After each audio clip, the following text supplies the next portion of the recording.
bem-vindos aqui ao canal. Nós vamos falar deste primeiro volume da trilogia da Névoa, escrita por Carlos Ruiz Zafón.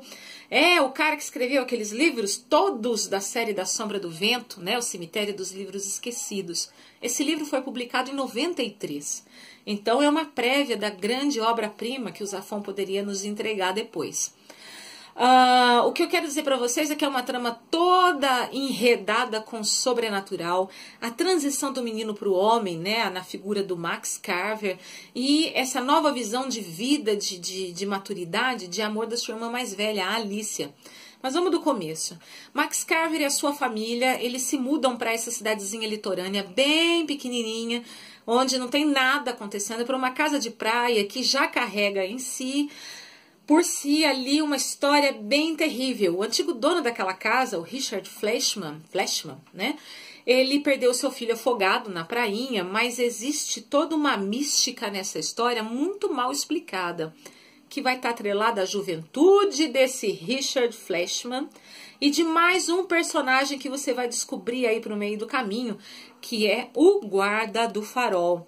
Max, então, faz amizade com Roland, o neto desse guarda do farol, e eles passam a fazer mergulhos nessa região do farol, que ali tem, né, que teve um acidente marítimo há anos atrás, de um barco, né, chamado Orfeus, que carregava ladrões que tentavam cruzar os mares para se safar de certas situações.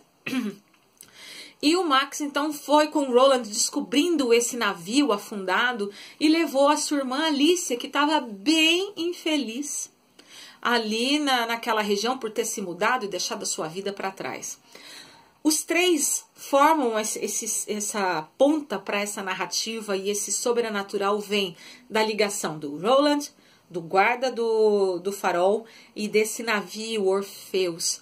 Nós temos tudo que te leva a crer uma série de coisas, mas no final a história vira e você se surpreende, tá bom? Devido à guerra, nós estamos no ano de 1943, só que a casa de praia que ele tá morando agora, ela carrega uma história muito triste. O dono dessa casa perdeu seu filho afogado na praia, e aquele casal viveu uma história muito infeliz e resolveu ir embora de lá e vendeu essa casa, deixando muitos elementos ali, inclusive um jardim de estátuas no fundo dessa casa que tem algo diferente. Você vai ver uma série de elementos aqui que vai te confundir um pouco, porque você vai falar assim, nossa, o cara plagiou do cinema uma série de coisas, de alguns elementos de um livro famoso, do King, será?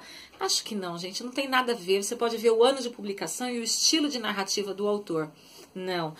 A partir do momento que você conhece toda a história de vida do Richard Fleshman, o dono da casa onde hoje mora o Max e a sua família, você vai ver que tem todo um sobrenatural que vai te explicar o porquê das coisas, e a adrenalina vai te levar até a última página querendo abocanhar o segundo já de primeira.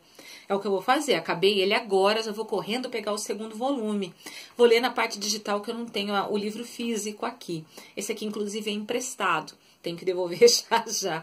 Então, para você que busca uma narrativa um pouco mais eletrizante, juvenil, com essa pegada da maturidade, a transição do menino para o homem, que é a situação do Max, e esse brilho de vida voltando aos olhos da Alicia, a irmã mais velha do Max, você vai poder encontrar tudo isso nessa obra. Ela é muito legal. É lógico que a obra-prima do Zafón é A Sombra do Vento. Isso aqui é uma prévia do que a gente pode encontrar lá na frente. Se você não leu A Sombra do Vento, começa pela trilogia da Névoa, leia Marina e depois você cai com aqueles livros maravilhosos, tá bom? Não é trilogia, né? Já tem mais de 4 livros, A Sombra do Vento, enfim. É muito legal, é muito interessante a escrita desse autor. Super aconselho, logo logo eu volto então com o segundo volume. Eu não queria trazer spoiler aqui, porque do mesmo jeito que eu descobri essa pegada juvenil do autor, eu acho que vai ser uma experiência literária muito interessante. Geralmente, eu sou muito criticada porque eu trago bastante spoiler dos livros que eu leio. Enfim, você vai poder tirar a prova por conta mesmo, que esse livro é encantador. Bora lá? Vamos para o segundo? A gente se vê no próximo vídeo. Tchau!